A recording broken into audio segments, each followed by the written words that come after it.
EVM અને વીવીપેટને match કરવાની માંગ કરતી અરજીઓ પર મહત્વપૂર્ણ ચુકાદો આપ્યો છે।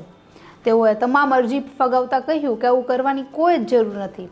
મતગણતરી બાદ 45 દિવસ સુધી ઈવીએમને સુરક્ષિત રાખવામાં આવશે।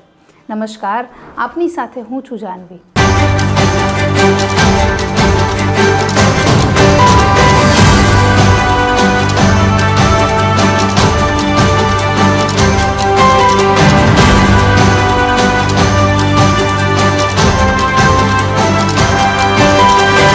વીવીપેટ અને ઈવીએમમાં પડેલા વોટોની 100% વેરિફિકેશન કરવાની જે અરજીની માંગ હતી તેને ફગાવી છે। સાથે એવું કહ્યું કે બેલેટ પેપરથી પણ મતદાન કરવું એ પણ શક્ય નથી અને આવનારા દિવસોમાં વીવીપેટ સ્લીપ પર બારકોડ રાખવાની પણ ભલામણ છે સુપ્રીમ કોર્ટે કરી હતી।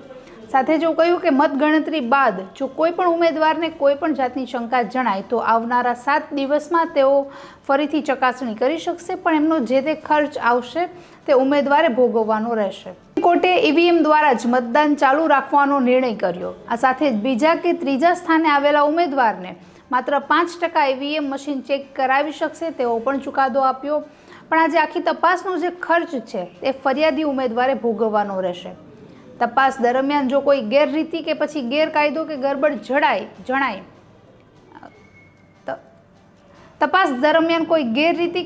જણાય તો એ જે ઉમેદવારે કરેલો ખર્ચ છે તે તેમને પરત મળી શકશે। પણ મતગણતરીના બાદ રિઝલ્ટના બાદ 7 દિવસ સુધી તેઓ તપાસ કરાવી શકશે।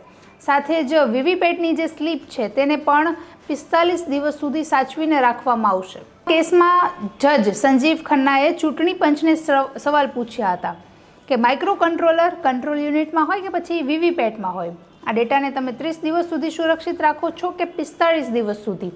સાથે એવું પણ પૂછ્યું કે કંટ્રોલ યુનિટ, વીવીપેટ અને ઈવીએમ આ ત્રણેય જે ડિવાઇસ છે એમને એકસાથે એનું સીલિંગ કરવામાં આવે છે કે પછી વીવીપેટ અને ઈવીએમને અલગ અલગ રાખવામાં આવે છે?